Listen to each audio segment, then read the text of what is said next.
అధికారంలోకి వచ్చిన వెంటనే జగన్ గారు కట్టించిన 17 మెడికల్ కాలేజీలను కూడా ప్రైవేటు వారికి దారాదత్తం చేయడానికి ఒక ప్లాన్ వేసి ఇప్పటికే టెండర్లు పిలిచారు, ఎక్స్ప్రెషన్ ఆఫ్ ఇంట్రెస్ట్ పిలిచారు.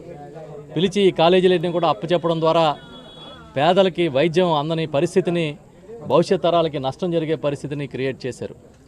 ఇంత దుర్మార్గమైన పరిపాలన ఇంకెక్కడ ఉండదు. ఎక్కడైనా సరే ప్రభుత్వ వైద్యాన్ని పటిష్టపరిచే నాయకులను చూస్తాం, ప్రభుత్వాలను చూస్తాం, కానీ ఇలా నీరుగార్చే నాయకత్వం మనం చూడడం అరుదు. అలాంటి అరుదైన నాయకుడు చంద్రబాబు నాయుడు.